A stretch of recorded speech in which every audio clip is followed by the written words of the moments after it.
विशाल Atlantic के बीचों बीच एक सोते हुए दानव की तरह बर्फ की एक धरती है।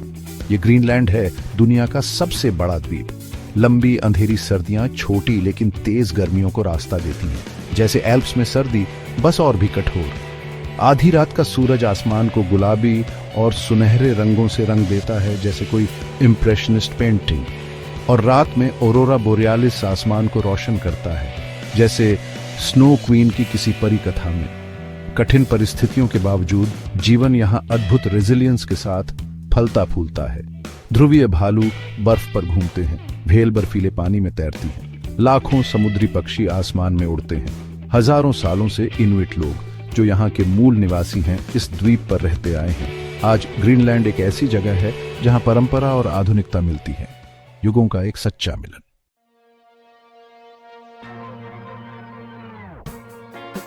ग्रीनलैंड की कहानी बिल्कुल उसकी जमीन की तरह रहस्यों से भरी है, खूबसूरत और पेचीदा, जैसे कोई जटिल कलाकृति। हजारों साल पहले सबसे पहले इंसानों ने इस जमीन पर कदम रखा।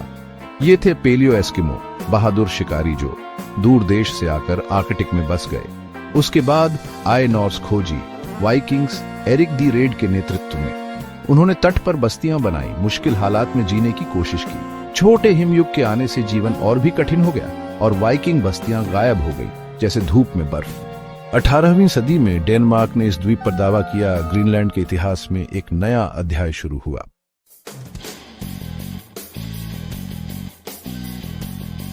वाइकिंग्स से बहुत पहले ग्रीनलैंड में कई फैसिनेटिंग आर्कटिक कल्चर्स रहती थी। सबसे पहले आने वाले 4000 साल से भी ज्यादा पहले सक्काक लोग थे। ये स्किल्ड हंटर्स थे जो हार्पून्स और स्पीयर से समुद्री जानवरों का शिकार करते थे। सक्काक के बाद डॉर्सेट कल्चर आई, जो अपनी यूनिक आर्ट के लिए जानी जाती है। वो आइवरी, बोन और हॉर्न पर इंट्रिकेट कार्विंग्स बनाते थे। ये एंशिएंट आर्कटिक कल्चर्स बड़े बड़े बर्फीले इलाकों में बड़ी ही स्किलफुली रहते थे, जैसे पोंटाइन मार्शेस को ठीक करने वाले पायोनियर्स। इन्होंने आर्कटिक को जीत लिया। ये लोग ड्रिफ्टवुड, पत्थर और जानवरों की खाल से अपने घर बनाते थे। उनके अडेप्ट होने की क्षमता और उनकी इंजेन्युइटी ने उन्हें सर्वाइव और थ्राइव करने में मदद की।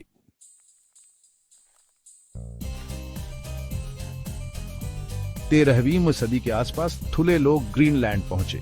आज के ग्रीनलैंड के इनुइट लोगों के पूर्वज थुले लोग कमाल के शिकारी और मछुआरे थे। उन्हें अपना काम बखूबी आता था। सच्चे विशेषज्ञ, एकदम प्रो, जैसे हम कहते हैं, शिकार और मछली पकड़ने के उस्ताद। वो नई तकनीकें लाए, जैसे उमियक, एक बड़ी चमड़े की नाव जिसका इस्तेमाल भेल का शिकार करने के लिए किया जाता था। सोचो, ऐसी नाव पर भेल का शिकार करने जाना। हमारे लैम्पेडुसा के मछुआरे भी देखकर दंग रह जाएंगे। वाकई प्रभावशाली। भेल मछली पकड़ने में थुले लोगों की महारत ने उन्हें फलते फूलते बस्तियां बनाने में मदद की। इसे उस समय के ग्रीनलैंड का आर्थिक उछाल कहा जा सकता है। कुछ हमारे 1960 के दशक वाले आर्थिक उछाल जैसा, लेकिन आर्कटिक वर्जन में वो पत्थर और पीट से गर्म और मजबूत घर बनाते थे। उस जमाने के पर्यावरण के अनुकूल घर, बायो आर्किटेक्चर के सच्चे अग्रदूत। थुले लोगों को अपनी भूमि और उसके संसाधनों का गहरा ज्ञान था। यही उनकी जीवित रहने की कुंजी थी। उन्हें पता था कि वे क्या कर रहे हैं। आजकल के कुछ लोगों की तरह नहीं, जो किसी अल्बर्टो सॉर्डी फिल्म से निकले हुए लगते हैं। और यह पारंपरिक ज्ञान, ध्यान दीजिएगा, आज भी प्रासंगिक है, क्योंकि ग्रीनलैंड जलवायु परिवर्तन का सामना कर रहा है। दुर्भाग्य से हमारे लिए भी यह एक बहुत ही सामयिक विषय है। थुले लोगों की विरासत आज भी ग्रीनलैंड की संस्कृति को प्रभावित करती है। अविश्वसनीय है ना? जैसे कहते हैं, इतिहास मिटता नहीं।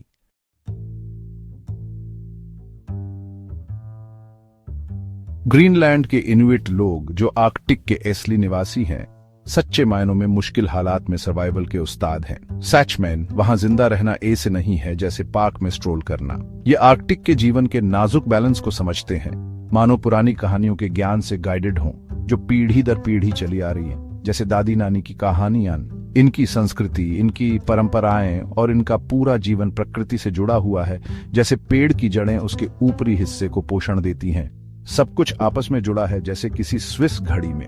इन्होंने मौसम का अंदाजा लगाना, तारों से रास्ता ढूंढना और धरती के निशान पढ़ना सीख लिया है, जैसे जंगल में एक्सपर्ट एक्सप्लोरर्स। इनका सर्वाइवल उन जानवरों के लिए डीप रिस्पेक्ट पर निर्भर करता है जिनका ये शिकार करते हैं, अपने पूर्वजों की सीख को याद रखते हुए। रिस्पेक्ट बहुत इंपॉर्टेंट है, जैसे खाने में नमक। ये सिर्फ उतना ही लेते हैं जितनी जरूरत होती है और जानवर के हर हिस्से का इस्तेमाल करते हैं। रिसोर्सेज मैनेज करने में ये सच्चे उस्ताद हैं, कुछ भी वेस्ट नहीं करते, जैसे कोई अच्छी हाउसवाइफ। आर्कटिक को समझने के लिए इनका ट्रेडिशनल नॉलेज बहुत प्रीशियस है। ये इतिहास के खजाने में छिपे हुए जूल्स हैं, जैसे सदियों का ज्ञान पीढ़ी दर पीढ़ी चलता आ रहा है। और ये नॉलेज अब बहुत जरूरी है जब हम क्लाइमेट चेंज की चुनौतियों का सामना कर रहे हैं। ये उस स्टार की तरह है जो हमें फॉग में रास्ता दिखाता है। हमें इनकी बात सुननी चाहिए, जैसे हम बीमारी में डॉक्टर की सुनते हैं।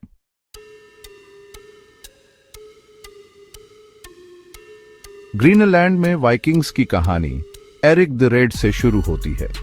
नॉर्वे में पैदा हुए एरिक को कई हिंसक झगड़ों के बाद आइसलैंड से निकाल दिया गया था। यह कहा जा सकता है कि उन्होंने बेहतर जिंदगी की तलाश में कई वाइकिंग्स के भाग्य को साझा किया, जैसे कोई इतालवी प्रवासी किस्मत की तलाश में अर्जेंटीना जाता है। 982 ईस्वी में एरिक नई जमीनों की तलाश में पश्चिम की ओर रवाना हुए। कल्पना कीजिए कि एक ड्रैकर पर अनजान जगह की ओर जाना कैसा रहा होगा, जैसे किसी बस में बैठना बिना ये जाने कि वह कहां जाती है। कई हफ्तों की यात्रा के बाद उन्होंने एक पहाड़ी और बर्फीली जमीन देखी। ये उनकी आंखों के सामने एक नए ग्रह के खुलने जैसा था, जैसे शहर में एक नई मिठाई की दुकान खुलना, शायद सिसिली की खास मिठाइयों वाली। एरिक ने इसे ग्रीनलैंड हरी भूमि नाम दिया, दूसरे लोगों को बसाने की उम्मीद में। यह एक असली जीनियस की चतुराई थी, बिल्कुल पुलसिनेला की चालाकी की तरह। इस तरह ग्रीनलैंड में नॉर्डिक साहसिक कार्य शुरू हुआ। एक नया घर, नई चुनौतियां, बिल्कुल जैसे किसी नए शहर में जाना, जैसे मिलान से रोम। यह एक साहसिक कार्य था जिसने वाइकिंग्स की खोज की भावना को दिखाया। एक सच्चा कारनामा, जैसे इतालवी शिष्टता की कविताओं की महाकाव्य कहानियां, जैसे ऑर्लैंडो फ्यूरियोसो।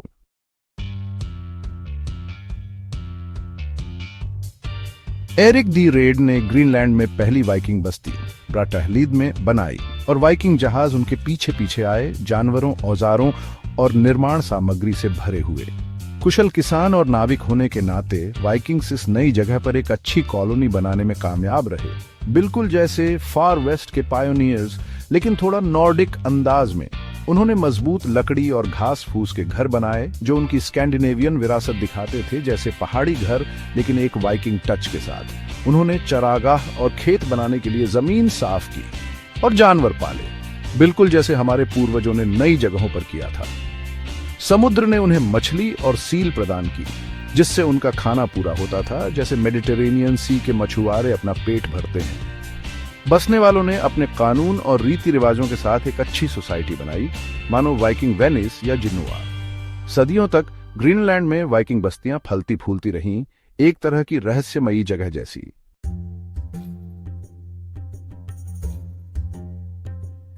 15वीं सदी के आसपास नॉर्स बस्तियां कम होने लगी। मौसम में बदलाव, पैसों की तंगी और इन्यूइट लोगों से लड़ाई झगड़े की वजह से ये बस्तियां खत्म होने लगी। छोटे हिमयुग के कारण खेती करना मुश्किल हो गया और समुद्री बर्फ ने व्यापार को रोक दिया, जैसे कि रोम के ग्रांडे रेकॉर्डो अनुलेर पर पीक आवर ट्रैफिक। जैसे जैसे संसाधन कम होते गए, वैसे वैसे नॉर्स लोगों के लिए अपनी जीवन शैली को बनाए रखना मुश्किल होता गया। जैसे दिन के अंत में मोबाइल की बैटरी खत्म हो जाती है। नॉर्स बस्तियों के साथ आखिरी बार संपर्क का जिक्र 15वीं सदी की शुरुआत में मिलता है। जब यूरोपीय जहाज 16वीं सदी में वापस आए तो उन्हें खाली बस्तियां मिली, जैसे किसी पार्टी में देर से पहुंचना जब सब खत्म हो चुका हो। ग्रीनलैंड के लोगों का क्या हुआ, ये एक रहस्य बना हुआ है, जैसे किसी पॉपुलर टीवी सीरीज का अंत जिसे सबने देखा हो, जैसे इंस्पेक्टर मोंटलबानो। उनका गायब होना हमें याद दिलाता है कि प्रकृति इंसानों की किस्मत कैसे बदल सकती है, जैसे बारिश में छाता भूल जाना या फिर वेनिस में बाढ़ के दौरान।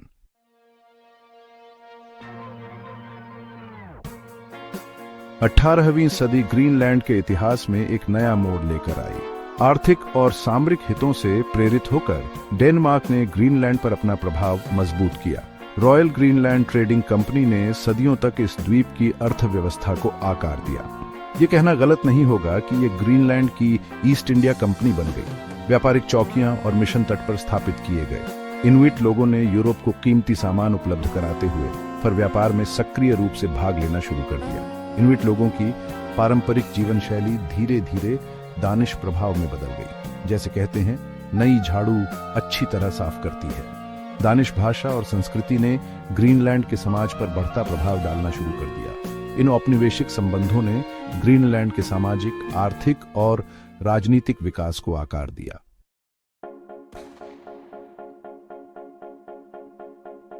20वीं सदी में ग्रीनलैंड और डेनमार्क के रिश्तों में बहुत बड़े बदलाव आए। दूसरे विश्व युद्ध के दौरान ग्रीनलैंड की सामरिक अहमियत बहुत बढ़ गई। युद्ध के बाद डेनमार्क ने ग्रीनलैंड में कई आर्थिक और सामाजिक सुधारों की शुरुआत की, मानो उनके लिए एक मार्शल प्लान ही था। जैसे युद्ध के बाद वार्सो का पुनर्निर्माण, लेकिन राष्ट्रीय स्तर पर। सोचिए, पूरे देश के लिए मार्शल प्लान। ग्रीनलैंड की पारंपरिक अर्थव्यवस्था, जो मुख्य रूप से मछली पकड़ने पर आधारित थी, जैसे हमारे यहाँ पहले हुआ करता था, नए उद्योगों के आने से बदलने लगी। ठीक जैसे जब इटली में तेल की खोज हुई थी। रूहर में भारी उद्योग से नई तकनीकों में बदलाव के बारे में सोचो, जैसे मछली पकड़ने से खनन में बदलाव। बढ़ता हुआ ग्रीनलैंड का स्वतंत्रता आंदोलन अफ्रीका के स्वतंत्रता आंदोलनों की तरह ज्यादा स्वायत्तता और स्वशासन चाहता था। इसे सॉलिडारनोस्क से तुलना जा सकती है, जो आजादी के लिए लड़ रहा था, स्वनिर्णय की प्यास। 1956 में ग्रीनलैंड का दर्जा एक उपनिवेश से बदलकर डेनमार्क का एक अभिन्न अंग बन गया, जैसे जब पोलैंड ने अपनी स्वतंत्रता वापस पाई थी। ग्रीनलैंड के इतिहास में एक महत्वपूर्ण कदम। 1971 में ग्रीनलैंड को आंतरिक स्वायत्तता, होम रूल मिली, जिससे उन्हें शिक्षा और सामाजिक सुरक्षा जैसे क्षेत्रों पर नियंत्रण मिला। ये ऐसा है जैसे हम यह तय कर सकें कि हमारी सामाजिक सुरक्षा प्रणाली कैसे काम करे। स्वशासन की ओर एक कदम, यह पूरी आजादी की ओर एक बड़ा कदम था, एक बड़ा उत्सव, जैसे 3 अक्टूबर को हमारा जर्मन एकता दिवस, राष्ट्रीय गौरव का क्षण।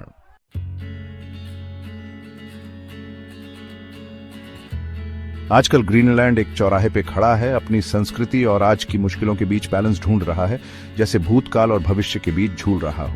2009 में ग्रीनलैंड ने खुद के राज चलाने की तरफ एक और कदम बढ़ाया और ज्यादा ऑटोनॉमी वाला कानून पास कर दिया। मतलब अब असली काम शुरू। इस एग्रीमेंट ने ग्रीनलैंड के इनुइट लोगों को इंटरनेशनल लॉ के हिसाब से एक अलग पहचान दी, जैसे कह रहे हो हम भी हैं और हमारी अपनी आइडेंटिटी है। डेनमार्क अब भी फॉरेन पॉलिसी, डिफेंस और पैसे का कंट्रोल रखता है, लेकिन ग्रीनलैंड अपनी गवर्नमेंट की ज्यादा रिस्पॉन्सिबिलिटी ले रहा है। जैसे कहते हैं ना, धीरे धीरे सब हो जाएगा।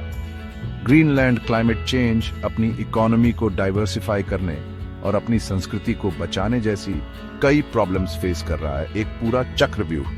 बर्फ पिघलने से माइनिंग, शिपिंग और टूरिज्म के नए मौके खुल रहे हैं। जैसे कहते हैं, मुसीबत में ही अक्ल आती है।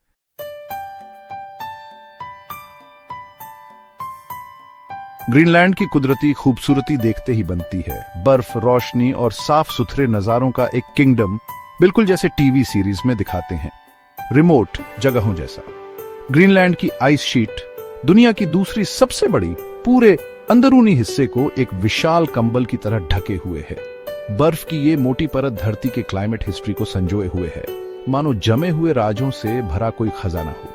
ऊपर से देखने पर ये आइस शीट किसी बड़े से सफेद रेगिस्तान जैसी लगती है, किसी साई-फाई मूवी के सेट जैसी। लेकिन नीचे बर्फ लगातार हरकत में है, धीरे धीरे समुद्र की तरफ बढ़ रही है, जैसे कोई स्लो मोशन स्लॉथ। जहां बर्फ समंदर से मिलती है, वहां विशाल आइसबर्ग जन्म लेते हैं, जैसे किसी जायंट के बच्चे। हवा और पानी से तराशे गए ये बर्फीले जायंट्स चुपचाप समंदर पर तैरते रहते हैं, जैसे कुदरत की बनाई कोई कलाकृति। ग्रीनलैंड की असली खूबसूरती उसके जंगली और अनछुए नेचर में है। एडवेंचर पसंद करने वालों के लिए किसी जन्नत से कम नहीं, जैसे सैक्सन स्विट्जरलैंड नेशनल पार्क का बर्फीला वर्जन।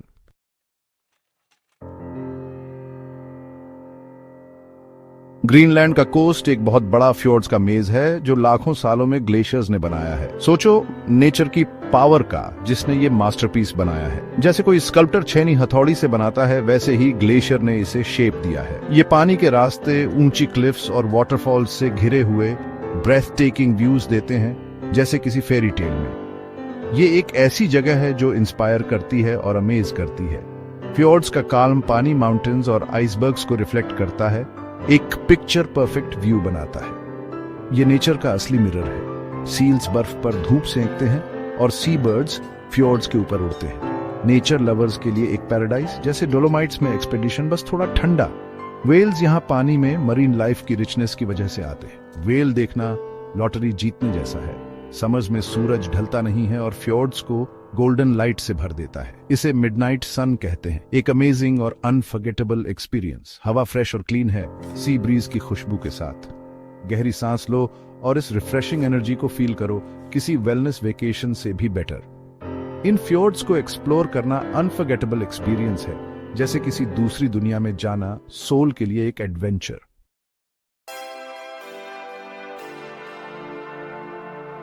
ग्रीनलैंड बस बर्फ और फ्योर्ड्स नहीं है, ये बहुत ही अलग और ब्यूटीफुल जगह है, जैसे अविग्लियाना लेक्स का बर्फीला वर्जन। हरी भरी वैलीज में आर्कटिक प्लांट्स और वाइल्ड फ्लावर्स खिलते हैं, छोटे बर्च ट्रीज और आर्कटिक विलोज। ये डोलोमाइट्स जैसा लगता है लेकिन बर्फीला। कैरिबू टुंड्रा में ग्रेज करते हैं, जैसे आल्प्स में चमुआ।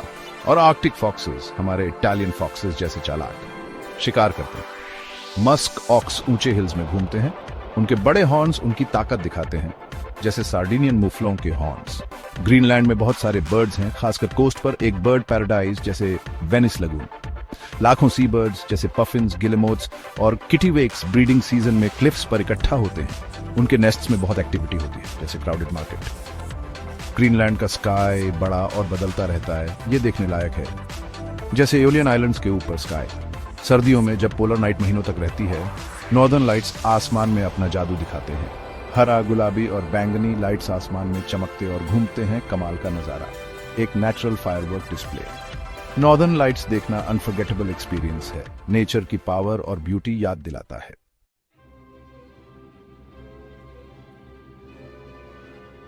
ग्रीनलैंड की ये जो दिलकश खूबसूरती है ना, इसकी एक कीमत चुकानी पड़ती है। यहाँ जिंदगी जीना मतलब कुदरत से लगातार लड़ाई लड़ना। यहाँ जीने का हुनर एक पीढ़ी से दूसरी पीढ़ी को मिलता है, जैसे आग के पास बैठकर पुरानी कहानियां सुनाई जाती हैं। ग्रीनलैंड की सर्दी बहुत कठोर होती है, साइबेरिया की सर्दी जैसी। यहाँ सूरज मुश्किल से ही उगता है, एक लंबी शाम जैसा, जैसे उल्टी मिडनाइट सन। तापमान अक्सर 30 डिग्री सेल्सियस से नीचे चला जाता है। कड़ाके की ठंड, जैसे सर्दियों में बर्फीली झील में नहाना। हवा में ऐसी ठंडक होती है कि चंद मिनटों में ही त्वचा जम सकती है। बर्फीले तूफान चारों तरफ सिर्फ बर्फ ही बर्फ कर देते हैं, जैसे स्नो क्वीन वाली कहानी में।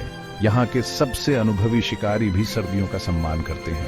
ये कोई बच्चों का खेल नहीं है, पार्क में स्नोमैन बनाने जैसा नहीं। गर्मी भले ही छोटी हो, अपनी चुनौतियां लेकर आती है। दक्षिणी ग्रीनलैंड में थोड़ी गर्मी आती है, जबकि उत्तर बर्फ में ही जमा रहता है। पिघलते ग्लेशियर दलदली जमीन बनाते हैं, जहां मच्छर भरे होते हैं। जैसे बारिश के मौसम में दलदल में जाना, यहाँ सफर करना मुश्किल और खतरनाक हो जाता है। ध्रुवीय भालुओं से मुठभेड़ हो सकती है। ये कोई टेडी बियर नहीं, ये बात अलग है।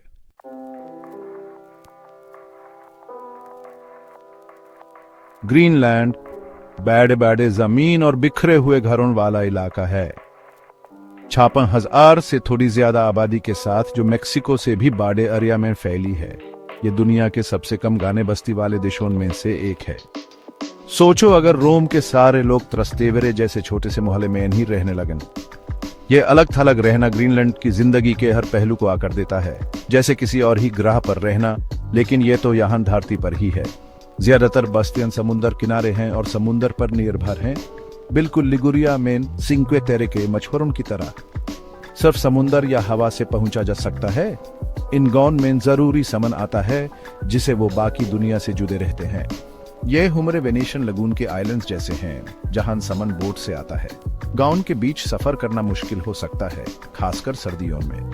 सोचो हुमरे वल्तेलिना के रास्ते बर्फ और बर्फ से बंद हो जाते हैं। सड़कों के न होने की वजह से सफर दिन या हफ्तों तक भी चल सकता है। जैसे आपेनिनस के अलग थलग गांव में हुआ करता था, जब पड़ोसी गांव तक पहुंचने में दिन लग जाते थे। ये अलग थलग रहना पढ़ाई, दवाई और कमाई के मौके तक पहुंच को सीमित करता है। जैसे सार्डिनिया के किसी अलग थलग इलाके में रहना, जहां हमेशा डॉक्टर या स्कूल पास में नहीं होता। मुश्किलों के बावजूद ग्रीनलैंड के लोगों ने एक अजाब हिम्मत और मजबूत एकता पैदा की है। डोलोमीट्स के लोगों जैसी एक सच्ची नॉर्थ वाली हिम्मत। वो एक दूसरे पर निर्भर रहते हैं, समन और ज्ञान बांटते हैं मुश्किलों से निपटने के लिए, साथ में एक परिवार की तरह, जैसे तुस्कनी के किसी छोटे से गांव में।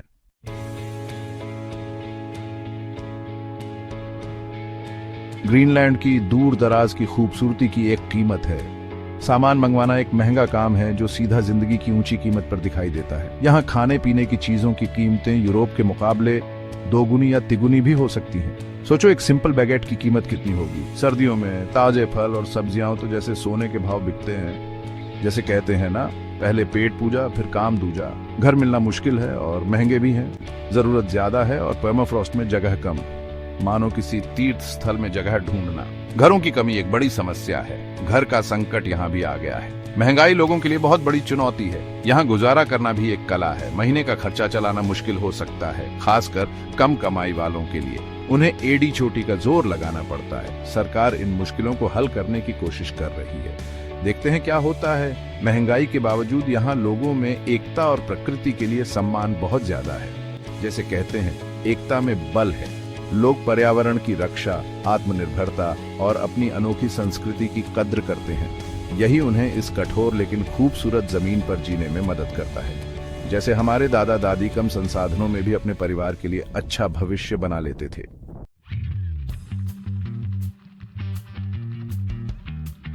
ग्रीनलैंड, बर्फ और कहानियों का देश, आज दुनिया के ध्यान के केंद्र में है। जलवायु परिवर्तन की वजह से नए समुद्री रास्ते खुल रहे हैं और नए संसाधन उपलब्ध हो रहे हैं। अब देश इस संसाधन संपन्न क्षेत्र में प्रभाव के लिए एक दूसरे से होड़ कर रहे हैं, बिल्कुल एक आधुनिक स्वर्णिम दौड़ की तरह। ग्रीनलैंड की रणनीतिक स्थिति और इसके विशाल भंडार इसे इस प्रतिद्वंदिता का केंद्र बनाते हैं, मानो जीतने के लिए कोई इनाम हो। आर्कटिक आज एक महत्वपूर्ण रणनीतिक और आर्थिक क्षेत्र है, अंतर्राष्ट्रीय मंच पर एक महत्वपूर्ण मोड़।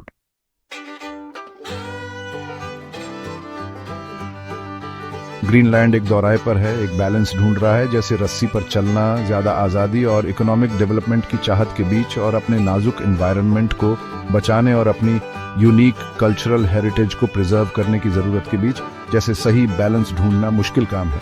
नेचुरल रिसोर्सेज का इस्तेमाल करने के पोटेंशियल बेनिफिट्स बहुत लुभावने हैं। जॉब्स, इन्वेस्टमेंट्स और ग्रीनलैंड के लोगों के लिए एक बेहतर इकोनॉमिक फ्यूचर का वादा करते हैं। जैसे लॉटरी जीतना है ना, लेकिन पोटेंशियल एनवायरमेंटल कॉन्सिक्वेंसेस बहुत सीरियस है और पोल्यूशन और हैबिटेट्स के डिस्ट्रक्शन की चिंता बढ़ाते हैं। ये आग से खेलने जैसा है ना। और ट्रेडिशनल प्रैक्टिसेस जैसे हंटिंग और फिशिंग पर इम्पैक्ट, जो बहुत से लोगों का रोजगार है। ग्रीनलैंड के पॉलिटिशियंस समझते हैं कि केयरफुली काम करने की जरूरत है, फायदे और नुकसान को तौलते हुए, जैसे किसी टाइट रोप पर चल रहे हों, परफेक्ट बैलेंस में।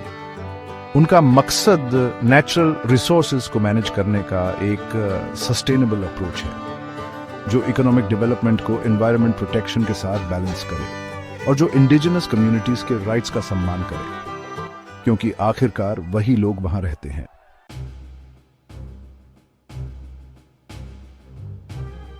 ग्रीनलैंड पूरी दुनिया के देशों के साथ मिलकर काम करता है। ग्रीनलैंड ऐसे पार्टनरशिप्स ढूंढ रहा है जो उसके विकास में मदद करें और साथ ही उसके वैल्यूज को भी बचाए रखें। जैसे कहते हैं ना, एकता में बल है। आर्कटिक काउंसिल 8 आर्कटिक देशों की सरकारों का एक ग्रुप है, जिसमें डेनमार्क भी शामिल है। यह काउंसिल सस्टेनेबल डेवलपमेंट और एनवायरनमेंट प्रोटेक्शन के प्रॉब्लम्स को सॉल्व करने में बहुत इंपॉर्टेंट रोल निभाता है।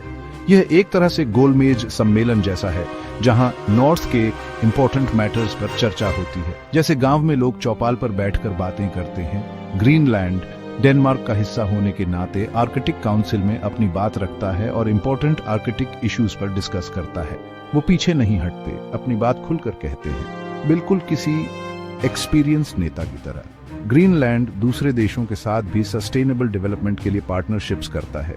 2 हाथ से ताली बजती है, और यह बात ग्रीनलैंड के लिए भी इंपॉर्टेंट है। जैसे 2 लोग मिलकर अच्छा खाना बनाते हैं। ये पार्टनरशिप्स रिन्यूएबल एनर्जी, एजुकेशन और साइंटिफिक रिसर्च जैसे एरियाज में होते हैं।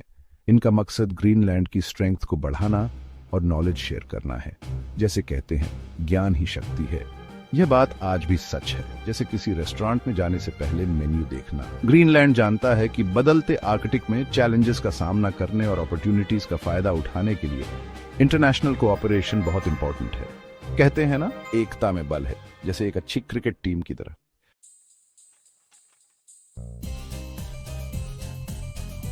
ग्रीनलैंड की कहानी अभी लिखी जा रही है। यह द्वीप एक नए युग के कगार पर है, जिसे क्लाइमेट चेंज, प्राकृतिक संसाधनों की रेस और लगातार बदलती जियोपॉलिटिकल डायनामिक्स जैसी वैश्विक ताकतों द्वारा आकार दिया जा रहा है। आज लिए गए फैसलों के दूरगामी परिणाम होंगे न केवल ग्रीनलैंड और उसके निवासियों के लिए, बल्कि पूरे आर्कटिक और यहाँ तक कि पूरी दुनिया के लिए भी। मानो कहें महाकाव्य अनुपात का एक डोमिनो इफेक्ट। ग्रीनलैंड का भविष्य इस बात पर निर्भर करता है कि वह इन चुनौतियों का कैसे सामना करता है, अपने मूल्यों के प्रति वफादार रहते हुए। सस्टेनेबल डेवलपमेंट, अपनी सांस्कृतिक विरासत की रक्षा और आत्मनिर्णय, जैसे कहावत है, जैसी करनी वैसी भरनी। दुनिया ध्यान से देख रही है कि कैसे यह बर्फ का विशालकाय तेजी से बदलती दुनिया में अपने भाग्य को आकार देगा।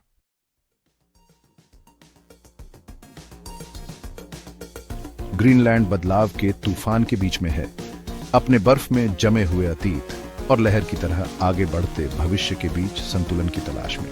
इस द्वीप का इतिहास इंसानी साहस की कहानी है। दुनिया के सबसे दुर्गम इलाकों में से एक में अनुकूलन और अस्तित्व के लिए संघर्ष की एक लंबी गाथा, मानो सर्दियों में ब्लैक फॉरेस्ट जैसा। मजाक कर रहा हूं।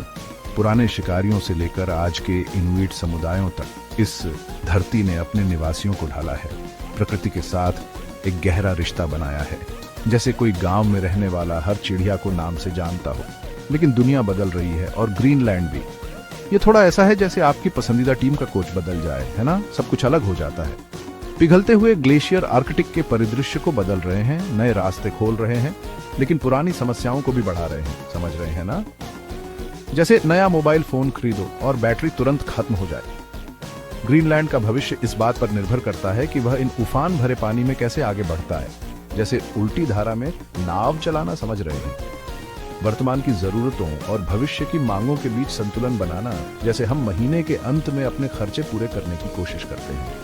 यह एक पतली रेखा है जिस पर सावधानी की जरूरत है, जैसे रस्सी पर चलना। सही फैसले, जैसे आइसक्रीम का फ्लेवर चुनना, और द्वीप की अनोखी सांस्कृतिक विरासत को बचाने के लिए विशेष ध्यान, जैसे हम दादी माँ के केक की रेसिपी को संजोते हैं।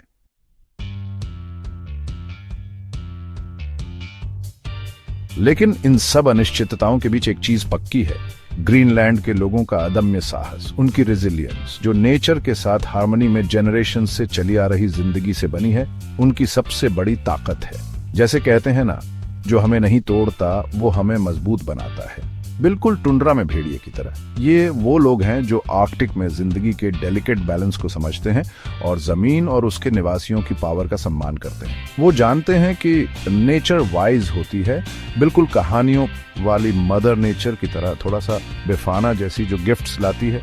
उनकी ट्रेडिशंस जो स्टोरीज, सॉन्ग्स और डांसेस के जरिए आगे बढ़ती हैं, उन्हें कंटिन्यूटी का एहसास देती हैं, एंसेस्टर्स की विजडम से कनेक्शन देती हैं, बिल्कुल फेरीज और एल्व्स की स्टोरीज की तरह, जो जनरेशन से जनरेशन तक चलती आ रही हैं, थोड़ा सा इटालियन लोक कथाओं की तरह। ये लोग बहुत वेलकमिंग और वार्म होते हैं, अपनी कम्युनिटीज से डीपली जुड़े हुए।